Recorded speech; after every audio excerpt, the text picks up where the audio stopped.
Bienvenue à nouveau dans l'émission. Nous sommes rejoints aujourd'hui par Ray McGovern, qui a passé 27 ans à la CIA. Il a présidé les estimations nationales du renseignement et a également préparé le rapport quotidien du président pour le président Reagan. Bienvenue à nouveau dans l'émission, mon ami. C'est un plaisir de te revoir.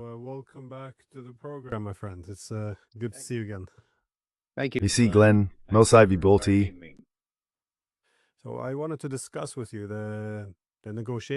Je voulais donc discuter avec vous du style de négociation du président Trump, qui semble reposer sur une stratégie de pression maximale et de menace, bien sûr.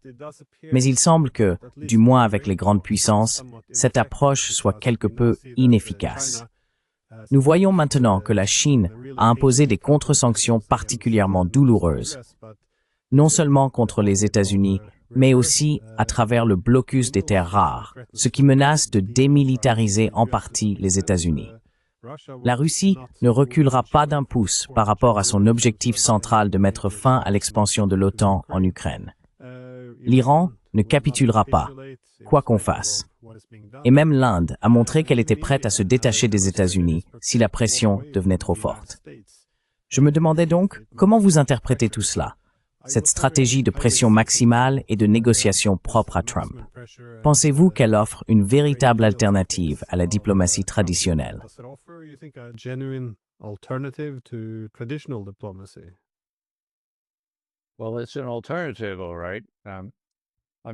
Eh bien, c'est une alternative, d'accord. Je suis tenté de citer quelqu'un qui était un grand comédien à mon époque, Jimmy Durant. Du point de vue de Trump, il dirait en ce moment: quelle situation révoltante. Le monde s'effondre autour de Donald Trump, et pourtant il en est soit inconscient, soit il fait semblant de l'être. Il parle de ce grand triomphe. Saviez-vous que 57, ou peut-être 59 nations, il dit les deux à différents moments pendant cette conférence de presse avec Zelensky, ont soutenu son soi-disant miracle au Moyen-Orient récemment. Et saviez-vous qu'il croit réellement ce que son attaché de presse a dit, à savoir que le président peut déplacer des montagnes par la seule force de sa volonté?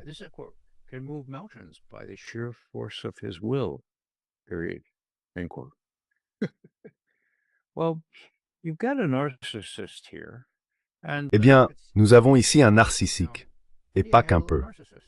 Alors, comment gère-t-on un narcissique? Comment gère-t-on un narcissique un peu détaché de la réalité? Eh bien, Poutine a fini par comprendre que la manière de s'y prendre, cela vient de mon ami psychiatre préféré, un psychiatre à la retraite, mais très connu et respecté. Je l'ai un peu forcé. Les psychiatres n'aiment pas faire ce genre de description à distance. Mais voici ce qu'il m'a dit. Ray, ce sera très court. C'est un long diagnostic, d'accord? Si tu veux travailler avec un narcissique délirant, tu dois rester calme et lui rappeler sans cesse la réalité, la vraie réalité, sans le rabaisser.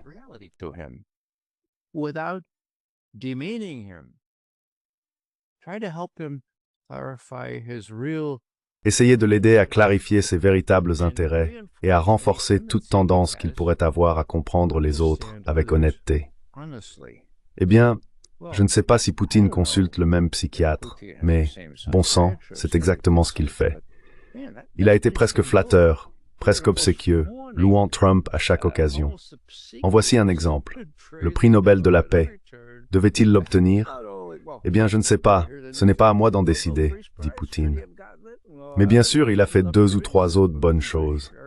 Regardez ce qu'il a. C'est donc un avertissement. Et il n'est pas étonnant que des gens à Moscou, certains occupant des postes assez importants, en aient un peu assez de tout ça. Maintenant, Poutine, à mon avis, dit « Non, écoutez, vous les gars. »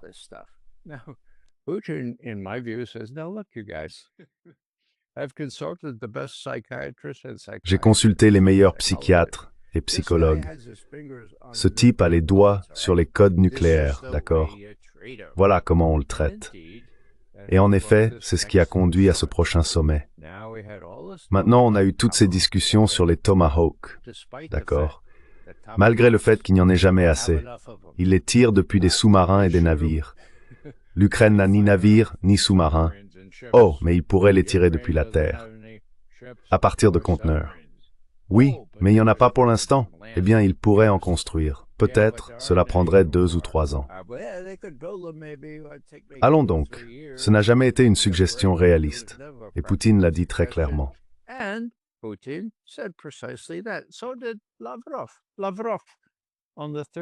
Lavrov aussi.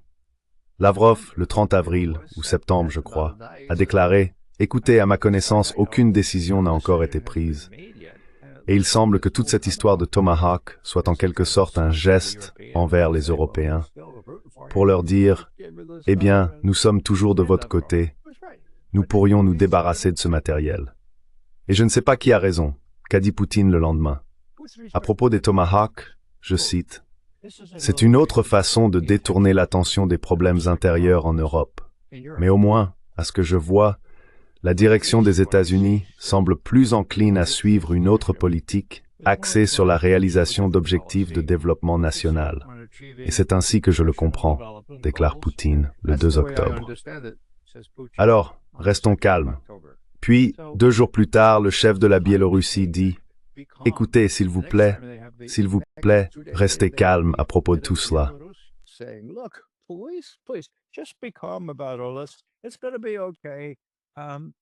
Ça va aller. Vous savez, il faut simplement remettre les choses en perspective. Beaucoup de Russes ont dit qu'il y avait une tendance à exagérer. Et vous savez, Maria Zakharova dit encore, regardez, c'est un style. Il faut s'habituer à ce style.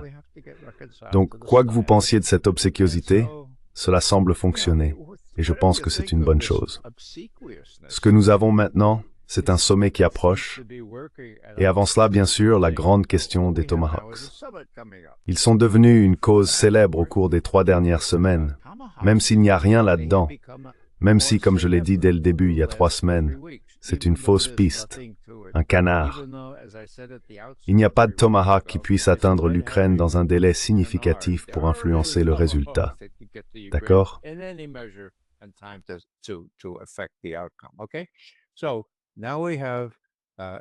Alors maintenant, les choses arrivent à un point critique, car Zelensky vient vendredi à la Maison-Blanche. Alors que se passe-t-il? Eh bien, à mon avis, ce qui s'est passé, c'est que Poutine a dit « passe un coup de fil à Trump ». Et ils ont parlé hier pendant 2h30. Et Poutine a dit « non, tu vas rien faire de vraiment étrange, tu sais, comme dire à Zelensky qu'il va recevoir des Tomahawks ». Trump a répondu « oui, je ne pense pas ». Je crois qu'on a une porte de sortie. Je vais dire, non pas que nous ne voulons pas, mais que nous n'en avons tout simplement pas assez, parce que nous devons défendre notre propre pays. Nous avons simplement certaines limites. En effet, c'est exact. Bref, voilà ce qui vient de se passer. Quelle était la question de Zelensky, celle que tu appellerais l'avant-dernière? D'accord, l'avant-dernière question était, va-t-on parler des Tomahawks? Are Tomahawks about to be discussed? They're going in behind closed doors, right? This is just. Ils se réunissent à huis clos, n'est-ce pas? C'était il y a seulement 1h30. Un correspondant, un journaliste, a demandé « Est-ce que les Tomahawks vont être abordés ?» Très bien. Écoutez, nous sommes compréhensifs, mais nous ne voulons pas céder des choses dont nous avons besoin pour notre propre défense nationale. Nous devons protéger notre pays. Les mots de Trump. Je ne pouvais pas lire en me tournant ici, je regardais simplement. Donc à mon avis, maintenant je peux me tromper, je suppose, et je suis prêt à l'admettre. Ce ne serait pas la première fois, mais il semble bien que Zelensky va être remis à sa place. Pas de Tomahawk. Nous allons dire que nous n'en avons pas assez. Et c'est en partie vrai. Et vous savez, il faut arranger les choses avec les Européens, parce que nous sommes prêts à vendre n'importe quoi aux Européens.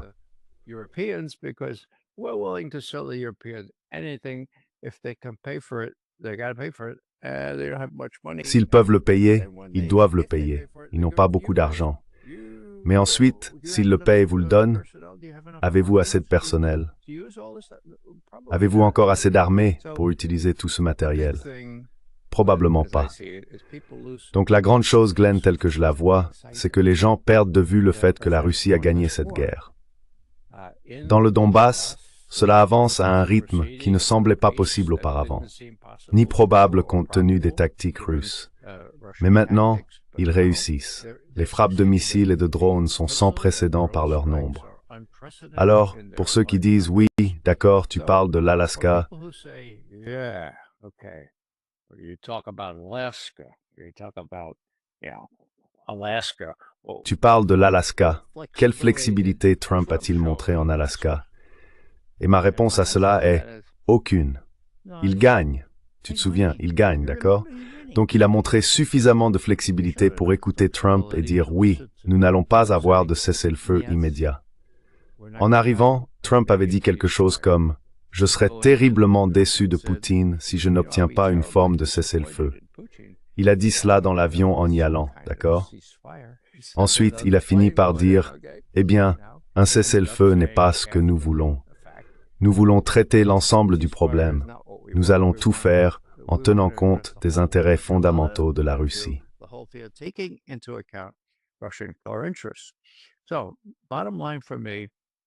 Donc en fin de compte, pour moi, une fois de plus, ce ne sont pas Zelensky, mais les Européens de l'Ouest qui ont été relégués au rôle de spectateurs. Des spectateurs fauteurs de troubles. L'attention se porte maintenant sur Budapest, où le dirigeant hongrois les reçoit, et Trump a déclaré lors de sa dernière séance de questions-réponses « J'espère qu'il y en aura deux avec qui je pourrai parler. Nous parlerons d'abord au président Poutine, mais ensuite, vous savez, si nous pouvions... » Eh bien, ils se détestent. C'est là le problème. Ils se détestent, et Poutine n'aime pas Zelensky. Alors peut-être que Zelensky pourrait être dans une autre pièce, et qu'on pourrait procéder ainsi. C'est donc la même chose que l'espoir exprimé par Trump après Anchorage.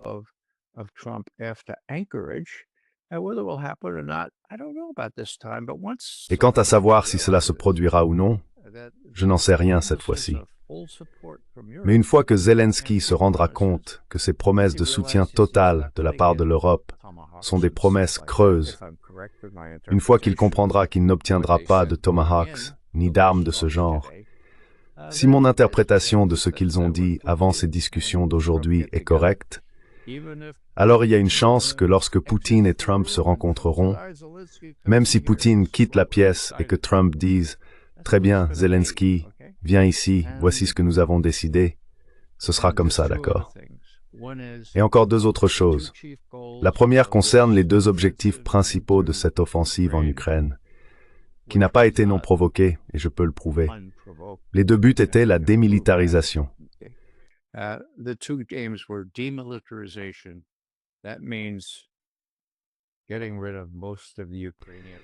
Cela signifie se débarrasser de la majeure partie des forces armées ukrainiennes, qui avaient été constituées selon les normes de l'OTAN depuis 2014. Très bien, s'en débarrasser. Et cela est accompli à 90%. Maintenant, l'autre point, la dénazification. C'est un problème bien plus difficile à résoudre. Les Russes seront-ils satisfaits d'un régime qui fait l'éloge de personnes comme Paroubi et d'autres fascistes? Des gens qui ont montré leurs valeurs pendant la Seconde Guerre mondiale. Je ne le pense pas. Ils vont insister pour obtenir ce type de changement et ils espèrent pouvoir obtenir le soutien de Trump pour remédier à la situation créée par, comment s'appelait-elle déjà, l'aide de Victoria Nuland et de Geoffrey Piat, notre ambassadeur à Kiev, lorsqu'ils ont mis en place un régime néo-nazi d'extrême droite, en sachant parfaitement de quoi Zelensky finirait par dépendre.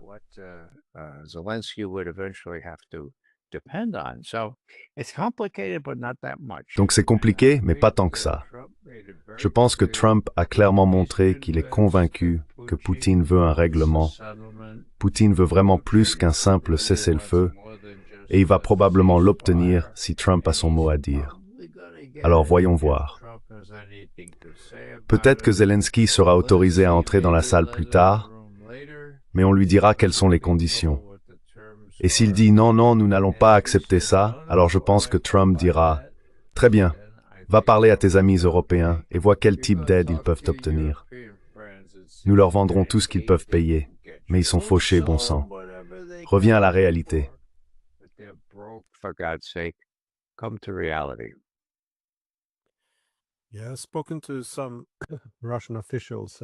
Oui, j'ai parlé à certains responsables russes, et ils répètent souvent ce que vous venez de dire, qu'il ne faut pas trop se laisser emporter par le ton ou le langage, que c'est simplement quelque chose auquel il faut s'habituer. Il semble aussi un peu inquiet qu'il y ait dans les médias des reportages qui cherchent presque à provoquer une réaction de la Russie, créant de plus en plus de tensions. Et bien sûr, il y a les Européens. Ils paraissent très enthousiastes, ou peut-être émotifs, à propos de toute cette affaire, car lorsque les Européens ont été convaincus de s'engager pleinement dans cette guerre par procuration en 2022, les circonstances étaient bien différentes.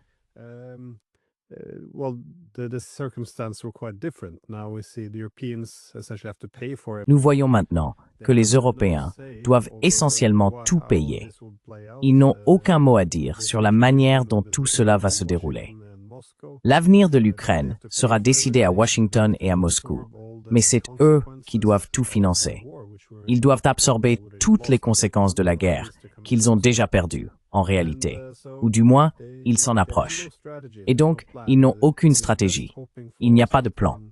Ils espèrent simplement qu'il se passera quelque chose. Et puis Trump, vous savez, lance cette référence aux Tomahawks, et ils espèrent tous que ce sera la Wunderwaffe qui sauvera la situation et ramènera l'état normal de la domination occidentale. Mais cela ne se produit pas.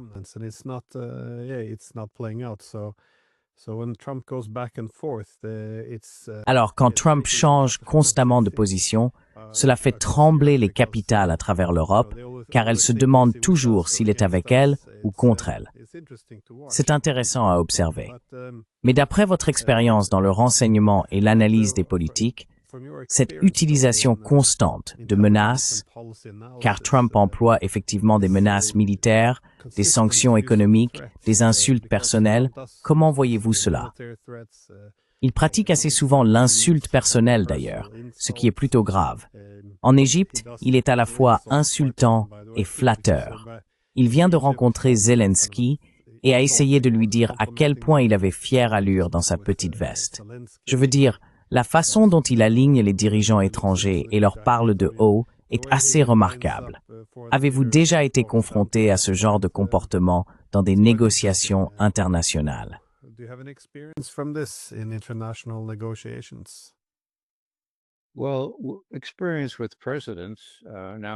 Eh bien, l'expérience avec les présidents, j'étais déjà à la retraite avant George W. Bush, mais souvenez-vous, il donnait toujours un surnom à tout le monde. Vous voyez, c'est le même genre de syndrome. On rabaisse les gens en les étiquetant comme on veut, plutôt qu'en les appelant par leur vrai nom. Ça devient vite lassant, vous savez. Ça s'use très vite. Sauf pour quelqu'un d'aussi calme, posé et maître de lui que Vladimir Poutine. Et je rends grâce à Dieu pour cela. Mon Dieu, il avait largement de quoi répondre coup pour coup, d'accord? Et il a dit, non, non, ces coups peuvent être tout aussi symboliques. C'est simplement sa manière d'être, d'accord? Maintenant, est-ce qu'ils aiment sa manière d'être? Bien sûr que non. Et ma position depuis 2015 a toujours été, Trump, mon Dieu, c'est la dernière chose.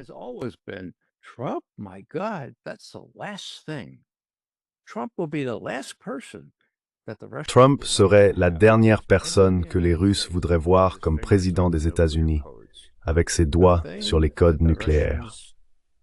Ce que les Russes valorisent avant tout, c'est la fiabilité, la protection, la prévisibilité, et Poutine l'a d'ailleurs dit très clairement. C'est pourquoi j'ai pensé dès le début que ce conte de fées, selon lequel les Russes auraient non seulement préféré Trump, mais aussi aidé à le faire élire président, était complètement absurde. Absurde, farfelu, d'accord? Il a maintenant été prouvé que c'était farfelu. C'était une opération menée par l'État profond, les médias et les démocrates. Une affaire difficile à démêler, et bien que je salue les procureurs qui essayent actuellement de tenir ces gens pour responsables, ils font face à une bataille ardue.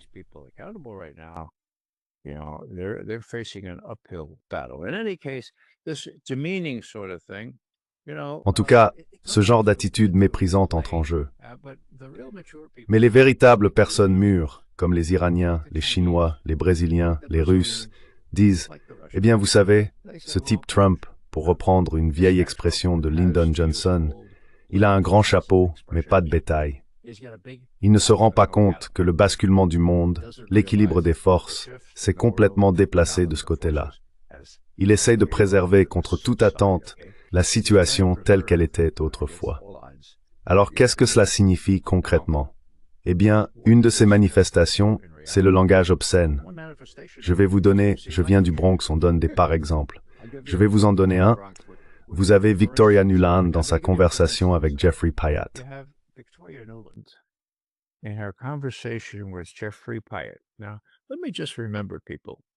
Permettez-moi simplement de rappeler que cela s'est produit 2 semaines et demie avant le coup d'État à Kiev, en février 2014.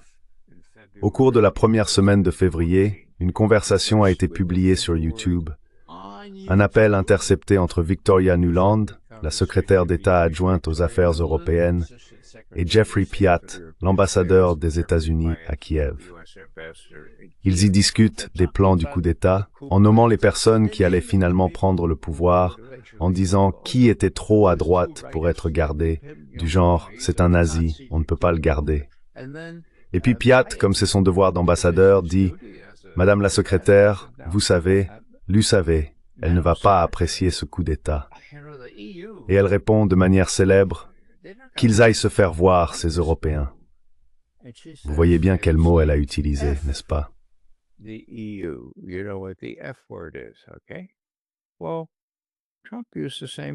Eh bien, Trump a utilisé la même réplique aujourd'hui à la toute fin de sa conférence de presse. On lui a posé une question sur le Venezuela. Pourquoi essayez-vous de renverser le gouvernement au Venezuela? Et il a répondu, oh, attendez une seconde, c'est une affaire de drogue et ce sont tous des terroristes. Ce sont tous des terroristes, d'accord? Et le journaliste était vraiment bon, un homme de presse. Il a dit maintenant, vous savez, Maduro, le chef du Venezuela, n'a-t-il pas offert à peu près tout ce que vous pourriez vouloir en termes d'accès à son pétrole et à tout le reste? N'a-t-il pas proposé cela?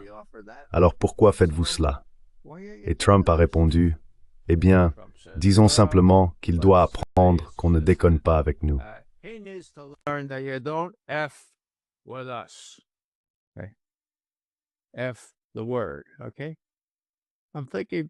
Le mot en F, d'accord. Je repense à quelque chose. Joe Biden a fait la même chose il y a environ 6 ans. Il était là-bas pour examiner les dégâts causés par un ouragan, essayant d'évaluer la situation. Et le maire de cette petite ville en Floride s'approche de lui et lui dit « Bravo, Joe Biden, président Biden, pour la façon dont vous tenez tête aux Russes en Ukraine. » Et Biden répond « Oui, capté par le micro. Oui, les gens doivent apprendre qu'on ne plaisante pas avec les Biden. » Nous avons donc ce genre d'arrogance, ce sentiment de supériorité, qui autrefois pouvait être justifié, mais qui remonte à peu de temps après ma naissance, il y a 86 ans. Après la guerre, nous étions supérieurs. Maintenant, je vais simplement le rappeler une fois de plus, parce que c'est pertinent.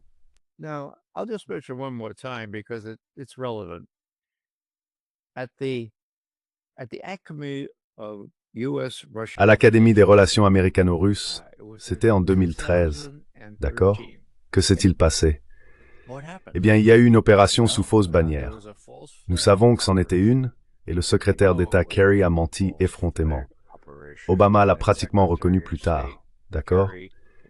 Il a dit que le président syrien Bachar el-Assad avait gazé son propre peuple près de Damas, dans un endroit appelé la Ghouta, d'accord? Or, nous savions déjà à l'époque que c'était faux. Nous avons écrit au président, nous avons écrit au chef d'état-major interarmé. Nous, les anciens du renseignement, pour la raison, avons dit que c'était une fausse bannière, pure et simple. Eh bien, Obama était acculé. Il donnait une conférence de presse et on lui a demandé « Pourquoi n'allez-vous pas, vous aviez promis que c'était une ligne rouge, pourquoi ne pas lancer une pluie de Tomahawk sur la Syrie ?»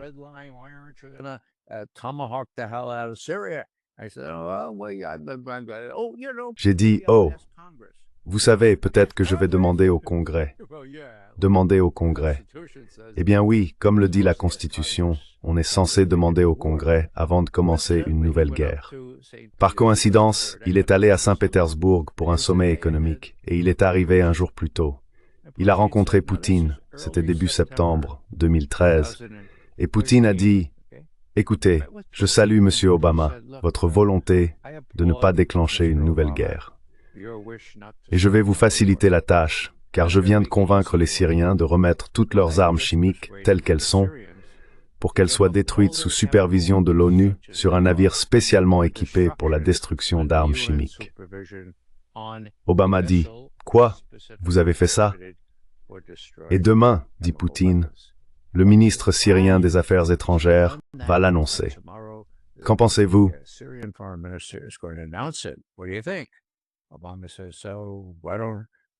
Obama dit, « Alors pourquoi devrais-je faire la guerre dans ce cas? » Et Poutine a répondu, « Ouais. » En d'autres termes, Poutine a tiré ses marrons du feu. D'accord? Et l'accord a été conclu sans Kerry. Kerry parcourait l'Europe de l'Ouest, cherchant à rallier du soutien pour une guerre contre la Syrie.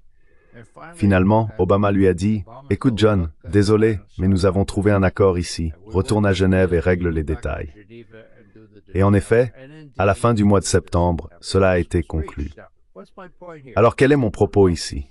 Eh bien, c'était un moment euphorique pour ceux d'entre nous qui se rendaient compte que, enfin, les Russes et les Américains, sans John Kerry ni les autres néoconservateurs, avaient réussi à conclure un accord pour éviter une guerre. D'accord? Et voilà que le 12 septembre, Poutine écrit une tribune dans The New York Times. Une tribune. Dans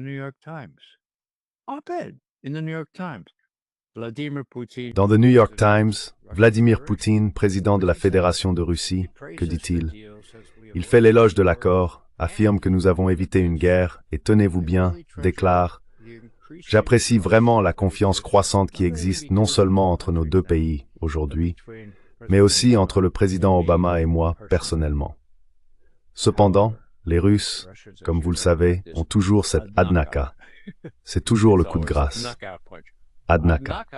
Cependant, je dois dire que je ne suis pas d'accord avec ce que le président a déclaré la semaine dernière dans un grand discours sur l'exceptionnalisme américain, que certains pays seraient plus exceptionnels que d'autres.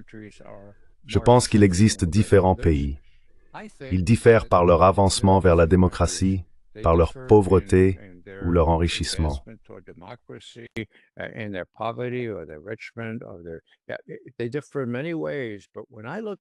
Ils diffèrent à bien des égards. Mais quand je regarde tous ces pays, je pense que Dieu les voit tous comme différents, créés égaux. Je me demande d'où vient cette idée de créer égaux. C'est ce qu'il écrit dans The New York Times. C'est le dernier paragraphe, on m'a assuré qu'il l'avait rédigé ou tapé lui-même. Bon, waouh, c'était le 12 septembre 2013. Que s'est-il passé? Entre en scène Victoria Nuland. Et puis, eh bien, 5 milliards de dollars de soutien aux aspirations de l'Ukraine à rejoindre l'Occident, comme elle l'a reconnu en décembre 2013. Et ensuite, le coup d'État, le seul coup d'État que je connaisse, et je m'y connais un peu en coup d'État, qui a été annoncé 2 semaines et demie à l'avance sur YouTube. Une petite note de bas de page ici, Glenn.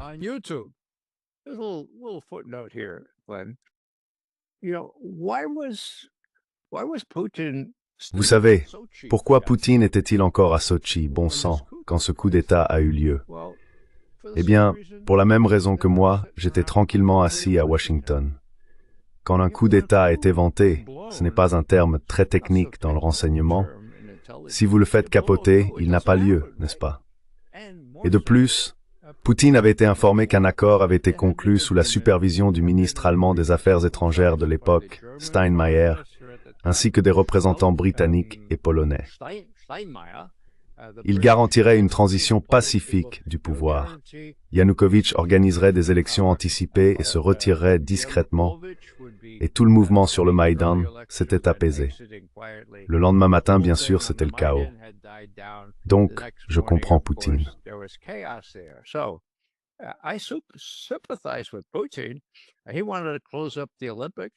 Il voulait clôturer les Jeux olympiques, alors il a attendu de le faire, puis il est rentré. Le lendemain, le 15 février 2014, il a réuni ses responsables de la sécurité nationale et ses généraux et leur a demandé quelle est la première chose que nous devons faire ici. Et ils ont répondu, assez logiquement, eh bien, la dernière chose que nous voulons, c'est que la Crimée et notre seule base navale libre de glace toute l'année deviennent une partie de l'OTAN. Il faut donc s'en occuper.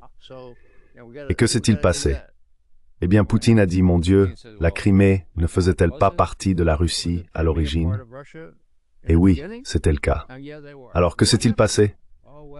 Eh bien, à la mort de Staline, Khrouchtchev, qui était très proche des responsables ukrainiens et qui était né tout près de la frontière ukrainienne, avait besoin de beaucoup d'aide.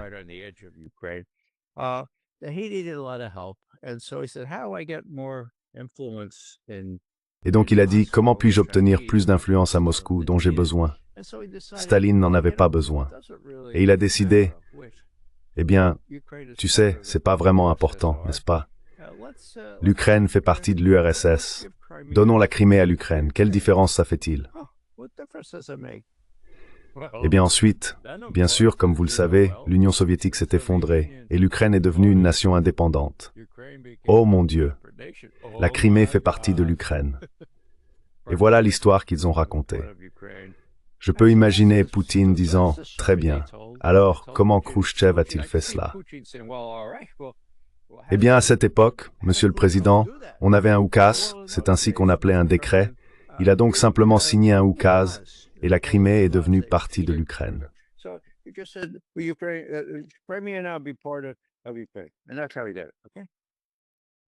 Et c'est comme ça qu'il a fait, d'accord? Poutine. Poutine est avocat, non? Ça ne me semble pas juste. Comment pourrions-nous faire autrement? Eh bien, organisons un plébiscite. Pour faire court, ils ont eu un plébiscite, c'était plus de 90% en faveur du rattachement à la Russie, plutôt que de se soumettre au régime issu du coup d'État à Kiev. Et c'est comme ça que les choses se sont passées. Je suis désolé pour toute cette histoire, mais je veux souligner qu'à la mi-septembre 2013, c'était le point culminant récent de la détente. Un rapprochement naissant entre un Poutine réfléchi et un type comme Obama, qui voyait plus d'intérêt à négocier qu'à faire une guerre qu'il ne voulait pas mener. Et puis en février, 2 mois plus tard, faites le calcul. Je pense que ça fait environ 6 mois, d'accord?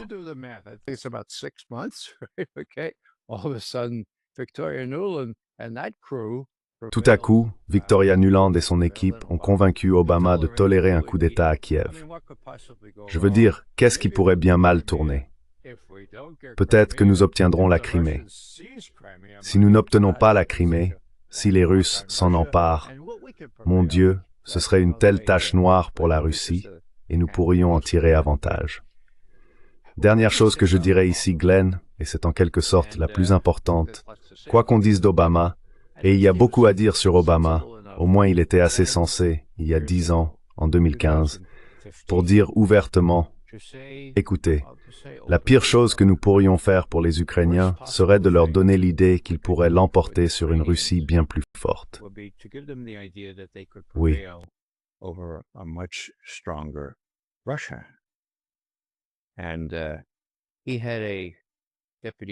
Et il avait à l'époque un secrétaire d'État adjoint. Pardonnez-moi si j'ai déjà raconté cette histoire, mais elle mérite d'être répétée. Le secrétaire d'État adjoint a dit, « Oui, Monsieur le Président, vous avez tout à fait raison. Pour chaque arme que nous pourrions donner à l'Ukraine, les Russes pourraient égaler, puis doubler, puis tripler, puis quadrupler. Point final. » Fin de citation. Alors, qui était ce secrétaire d'État adjoint? Il s'appelait Tony Blinken. Il avait raison à l'époque. Obama-Biden arrive et dit, « Eh bien non, peut-être que nous pouvons faire cela. Peut-être que nous pouvons affaiblir la Russie en utilisant l'Ukraine. » Ainsi, nous avons utilisé l'Ukraine, comme on disait autrefois, jusqu'au dernier Ukrainien, ou plus exactement, l'Ukraine aussi longtemps qu'il le faudra, d'accord?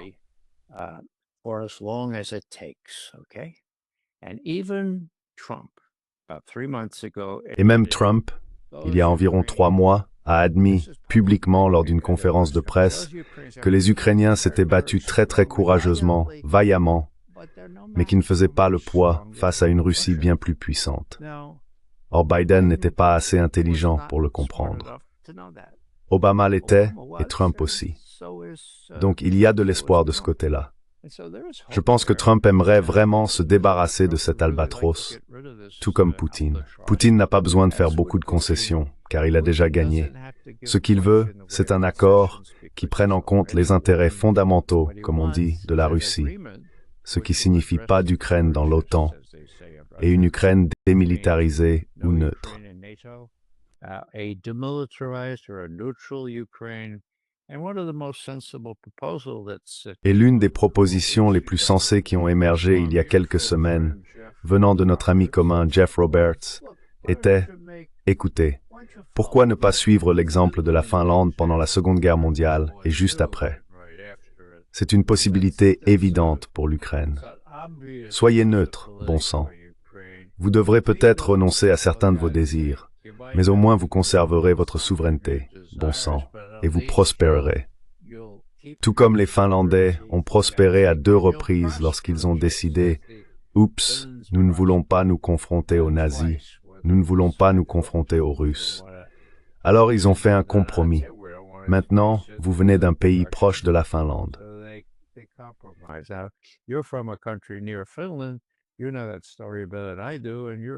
Tu connais cette histoire mieux que moi, et tu es un historien bien plus accompli que je ne le suis. Mais il existe des solutions évidentes à ce problème. J'espère simplement que Trump s'entourera de quelques personnes qui connaissent un peu l'histoire et qui savent bien que le général Kellogg ment effrontément quand il affirme que les Russes sont en train de perdre, quand il dit que l'économie russe s'effondre. Il pourrait simplement dire au président « Écoutez, le général part d'une bonne intention, mais il était aussi au Vietnam. Et il n'arrêtait pas de dire à Westmoreland et au président que nous étions en train de gagner au Vietnam, nous aussi. » Il n'a donc pas vraiment tiré les leçons de cette expérience.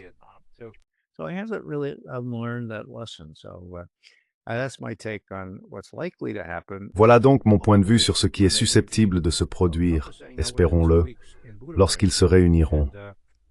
Eh bien, Trump dit maintenant que ce sera dans 2 semaines à Budapest, et ce sera le prochain chapitre de cette affaire. L'essentiel, c'est que, bien qu'il y ait de la résistance, et comme le dit notre ami Gilbert Doctorow, il y a beaucoup de questionnements dans les milieux sociaux et politiques soviétiques. Pourquoi Poutine fait-il autant confiance? Pourquoi dit-il à chaque occasion que Trump est honnête et qu'il veut vraiment mettre fin à cette guerre? Cela s'est manifesté d'une manière très précise, il y a seulement 10 jours, lorsque le vice-ministre des Affaires étrangères, un certain Sergei Ryabkov, a déclaré « Mon Dieu, l'esprit d'encourage est épuisé, ou éteint, selon la traduction du mot russe. »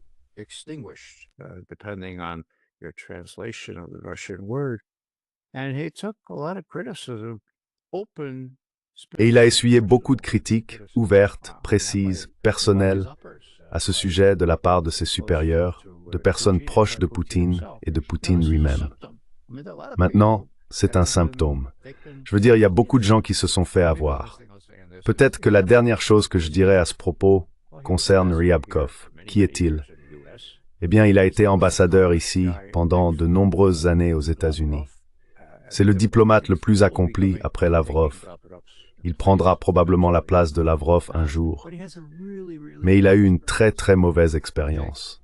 Bon, disons simplement que lorsque les Russes ont proposé leur projet de traité, qui aurait facilement pu empêcher la guerre en Ukraine, et que Blinken a dit « nous n'allons même pas y répondre », et que Stoltenberg de l'OTAN a dit non, eh bien voilà.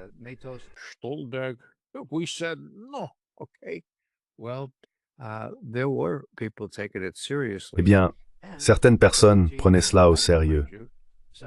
Et Poutine et Biden, notez-le, ont organisé une rencontre à Genève les 9 et 10 janvier 2022 avec Wendy Sherman à la tête du groupe du département d'État et un certain Sergei Ryabkov à la tête de la délégation russe. Ils se rencontrent donc le 9, d'accord? Et Ryabkov dit « Lundi, je suis tellement heureux de vous rencontrer. C'est agréable de pouvoir le faire autour d'un dîner.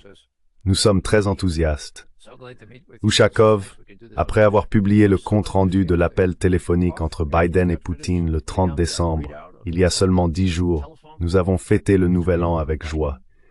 C'était formidable. Alors, passons aux choses sérieuses. Négocions cet engagement que Biden a pris lors de l'appel téléphonique de ne pas déployer de missiles d'attaque offensifs en Ukraine.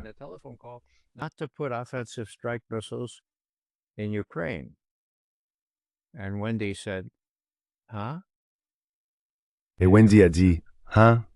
Et Ryabkov a répondu « Que veux-tu dire, hein? Tu n'as pas reçu d'instructions pour développer cela ici. Je n'ai jamais reçu aucun avis, d'accord. C'était les 9 et 10 janvier. Le 21 février, un mois plus tard, Lavrov accule Blinken, qui se trouve alors à Genève. Il lui dit « Tony, qu'est-ce que c'est que ça? Ton président a promis, le 30 décembre 2021, de ne pas déployer de missiles d'attaque en Ukraine. Nous avons trouvé que c'était très important, car cela répondait à 5 des 8 points que nous avions formulés dans ce projet de traité. Nous étions vraiment contents. Et quand ils sont arrivés à Genève, Wendy Sherman a dit qu'elle n'en avait jamais entendu parler. Qu'est-ce qui se passe, Tony? Et il répond, oublie ça. Le président était seul à la maison pendant Noël.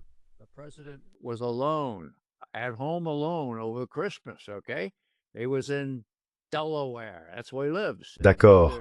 Il était dans le Delaware. C'est là qu'il habite. Et ni Sullivan ni moi n'étions avec lui. Alors oubliez ça. Nous n'allons pas imposer de limites sur les missiles d'attaque offensifs en Ukraine. On peut éventuellement discuter d'en limiter le nombre ou quelque chose comme ça, mais oubliez ce que vous dites que Biden a promis. Bon, ça s'est plutôt mal passé, d'accord? Et juste 3 semaines plus tard, la dernière conversation entre Biden et Poutine, la toute dernière, a été un appel téléphonique le 12 février, seulement 10 jours avant l'invasion de l'Ukraine. Le compte-rendu indiquait que Biden avait refusé de parler de la promesse qu'il aurait faite de ne pas introduire de missiles d'attaque offensifs en Ukraine et avait également refusé de parler du refus d'intégrer l'Ukraine à l'OTAN. 10 jours plus tard, l'invasion de l'Ukraine a eu lieu.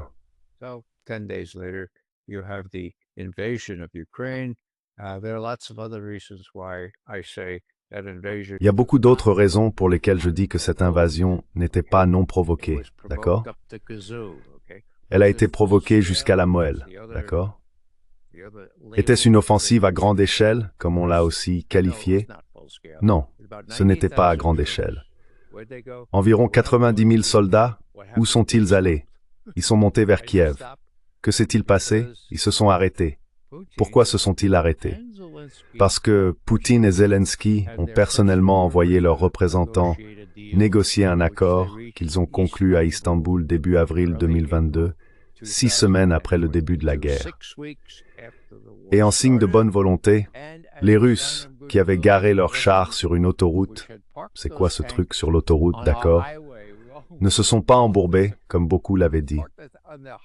Ils ont pris l'autoroute, puis ont pris la même route en sens inverse, où ont fait demi-tour et sont rentrés chez eux.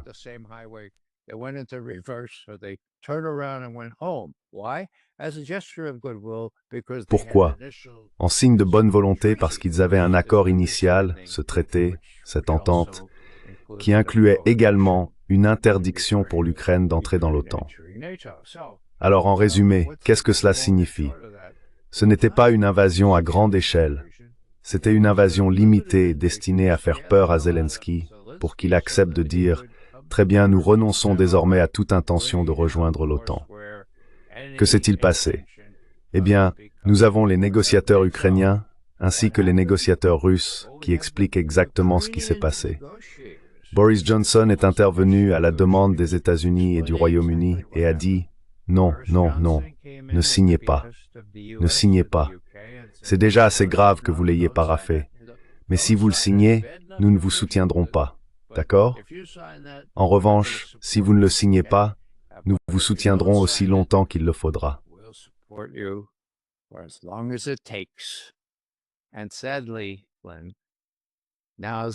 Et malheureusement, Glenn, le moment est venu. Cela a pris tout le temps que cela devait prendre. Et Trump reconnaît qu'il n'y a aucune possibilité que l'Ukraine gagne, peu importe ce que son conseiller, le général Kellogg, lui dit. Il veut donc conclure un accord avec Poutine. Poutine est plus que disposé à en conclure un, car il ne veut pas se retrouver dans une autre guerre du Vietnam en Ukraine. Il serait heureux de s'arrêter là où il en est, peut-être avec un peu plus de Donetsk, d'accord?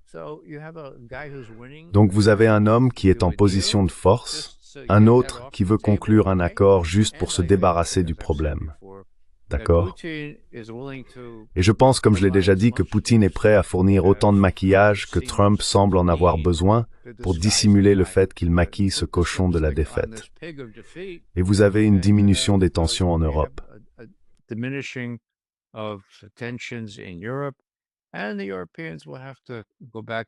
Et les Européens devront rentrer chez eux et dire, eh bien, c'était une mauvaise idée.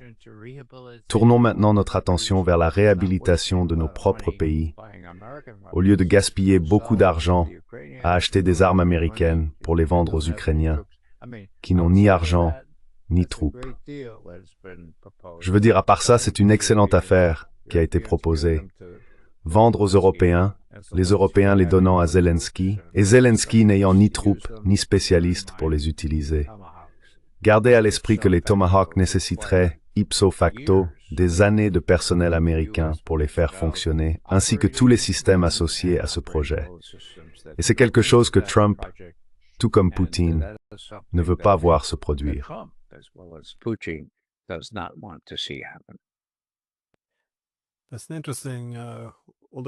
C'est intéressant.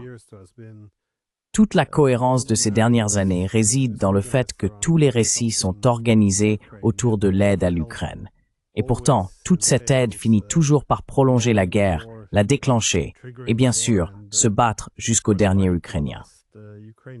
J'ai juste une dernière question à propos de la prochaine réunion à Budapest, car toute cette histoire de Tomahawk semble désormais avoir été peut-être, ou espérons-le, simplement une partie des tactiques de négociation maximalistes de Trump. J'ai l'impression que nous avons déjà vu ce film. La dernière fois, il a d'abord menacé. Vous savez, Poutine avait 50 jours pour accepter un cessez-le-feu inconditionnel. Maintenant, c'est 12 jours. Puis les 12 jours passent, et au lieu d'imposer des sanctions paralysantes, il accepte de rencontrer Poutine, et ils vont en Alaska. Et la seule chose que Trump avait exigée, un cessez-le-feu inconditionnel, est alors retiré de la table.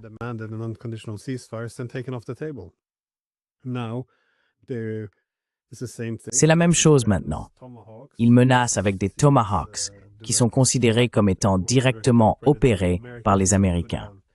Cela pourrait avoir des conséquences. On pourrait y fixer une ogive nucléaire. Je veux dire, si cela se produisait réellement, ce serait une véritable escalade. Et puis, alors que Zelensky monte à bord de l'avion pour Washington, plein d'enthousiasme à l'idée d'obtenir de nouveaux missiles pour renverser la situation. Je suis sûr que vous avez vu la vidéo. Il atterrit aux États-Unis et personne n'est là pour l'accueillir. C'est probablement à ce moment-là qu'il a commencé à penser que quelque chose n'allait pas. Et encore une fois, Trump a appelé Poutine. Et au lieu d'envoyer les Tomahawks, ils ont convenu de se rencontrer. Si je ne me trompe pas, ce sera la semaine prochaine à Budapest, en Hongrie. Que pensez-vous de cette rencontre en termes de ce à quoi on peut s'attendre?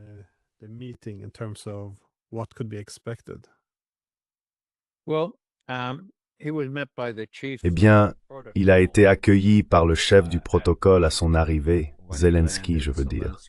Cela avait bien meilleure allure que s'il avait été reçu par n'importe qui, donc il y a peut-être là un certain réconfort. Mais vous avez tout à fait raison. C'était très irrespectueux envers le président d'un pays ou un soi-disant président. À mon avis, il savait très bien avant même d'arriver qu'il entrait dans la gueule du lion. Et lorsqu'il s'est assis en face de Poutine lors de cette conférence de presse, il disait encore « Nous avons besoin des Tomahawks. Enfin, bonjour. Vous savez, nous aimerions toujours avoir les Tomahawks. » C'était comme s'il s'adressait à un autre public, plutôt qu'à celui qu'il allait rencontrer dans la pièce à part, où on lui dirait « Vous n'aurez pas de Tomahawks. »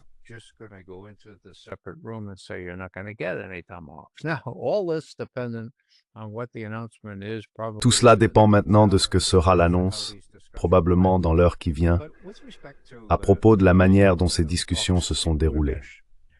Mais en ce qui concerne les prochaines négociations à Budapest, ce que je retiens surtout, c'est que les Russes sont réellement sérieux lorsqu'ils affirment, et ils l'ont répété à plusieurs reprises, à un niveau très officiel, nous donnons la priorité au développement de relations plus étroites et respectueuses avec les États-Unis. C'est notre priorité. Le reste est secondaire. Le reste, l'Ukraine, secondaire. Si les États-Unis décident de bombarder l'Iran, toujours secondaire. Le Venezuela, scandaleux, mais toujours secondaire. Et toute cette question de la manière dont on traite un narcissique est en partie tactique.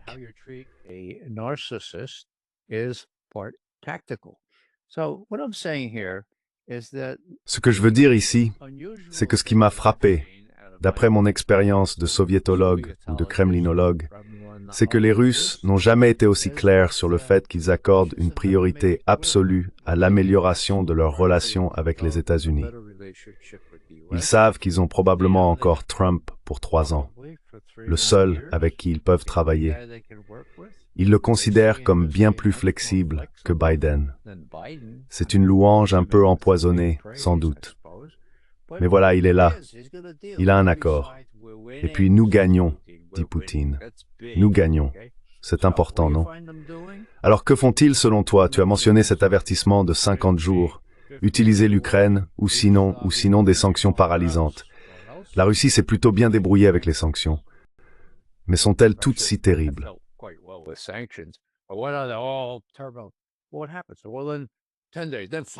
Que se passe-t-il? Eh bien, dans 10 jours, puis 5 jours. Quand il ne restait plus que 5 jours, Witkoff est finalement allé voir le président et lui a dit « Que comptez-vous faire? Allez-vous imposer des sanctions paralysantes? Les Russes sont insensibles aux sanctions. Vous allez sanctionner la Chine et l'Inde aussi? Ça ne marchera pas.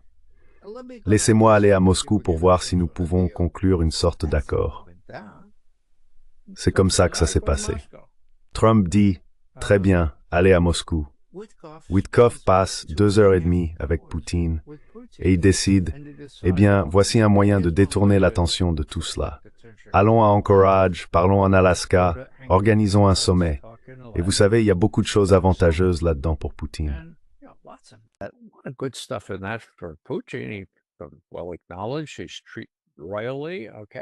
Il est largement reconnu. Il est traité royalement. D'accord. Et le meilleur pour Trump, c'est qu'il n'a pas à donner suite à ces sanctions paralysantes ou à ces énormes tarifs douaniers contre la Chine, du moins pour le moment, ou contre l'Inde.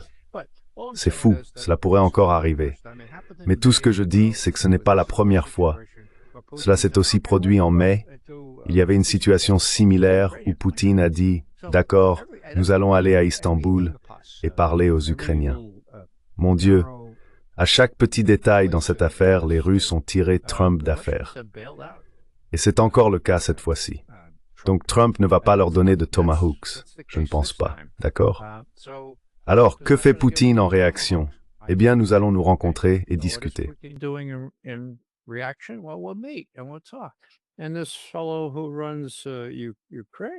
Et ce type qui dirige la Hongrie est plutôt un bon gars, et cela va accentuer les divisions en Europe. Les gens en Europe ne vont pas faire partie de tout ça, ils seront de leur côté. Peut-être que le chef de la Hongrie lui fera un compte-rendu 5 jours plus tard, mais c'est nous qui allons faire le gros du travail. Alors, est-ce que cela mènera à quelque chose? Eh bien, je n'en sais rien. Et d'une certaine manière, Poutine s'en moque complètement. Il est en train de gagner, d'accord? Tant qu'il peut éviter le pire. Autant dire qu'il veut simplement continuer à gagner jusqu'à ce qu'il n'y ait plus d'armée ukrainienne. Et cela risque d'arriver avant la fin de l'année, d'après mes experts militaires. Donc il est patient, il est prudent, et il joue en direction de Trump.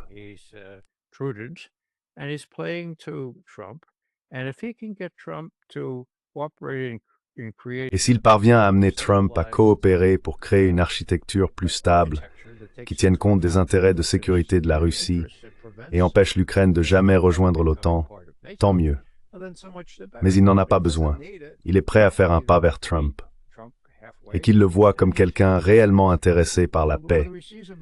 Et je crois que c'est le cas, même s'il en est très cynique.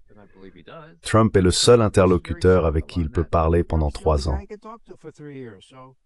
Voilà le jeu. Il y a des discussions, il y a des contacts, et c'est probablement l'élément le plus important du sommet en Alaska ainsi que celui des Tomahawks. À mon avis, quand tout cela a éclaté, pour ainsi dire, publiquement, Lavrov parlait à Rubio et Ushakov parlait à d'autres. And Wojtkov was talking to others and Ushakov, and they said, okay, look, this is going to play out. Ils ont dit, d'accord, écoutez, ça va se jouer dans la presse. Nous devrons finir par y faire face. Il leur a donc fallu 2 semaines pour se dire, très bien, nous organiserons ce sommet juste avant que Zelensky ne se présente à la Maison-Blanche. À la Maison-Blanche, vous lui passerez un savon. Voyez si vous pouvez le canaliser un peu. Sinon, eh bien, il n'a pas grand-chose d'autre sur quoi compter. Les Européens n'ont pas les moyens de vraiment nous nuire. Alors, détendons-nous.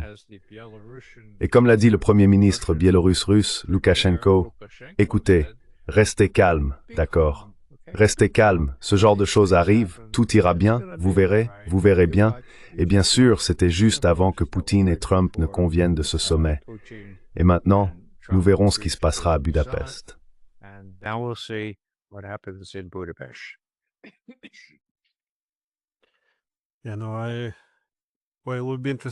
Eh bien, il sera intéressant de voir ce qui en ressortira.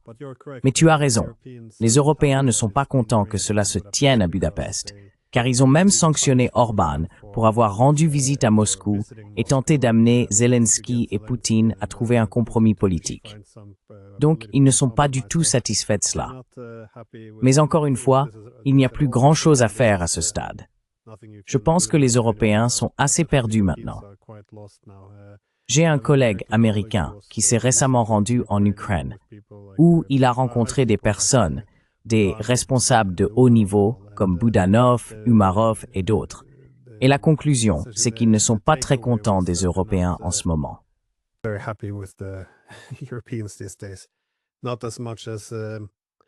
Pas autant qu'Arstovitch, bien sûr, qui maintenant attribue pratiquement toute la responsabilité de cette situation aux Européens. Mais ce sera très intéressant. Je ne pense pas que mon optimisme quant à ce qui peut réellement être accompli soit limité. Je pense que Trump est trop optimiste concernant leurs relations personnelles. Mais comme vous l'avez dit, la guerre touche à sa fin d'elle-même. Donc, si l'on peut empêcher qu'elle ne s'étende, surtout une guerre entre les États-Unis et la Russie, je pense que ce serait une victoire. Alors Ray, merci beaucoup d'avoir pris le temps. J'adore toujours discuter avec vous. Merci encore.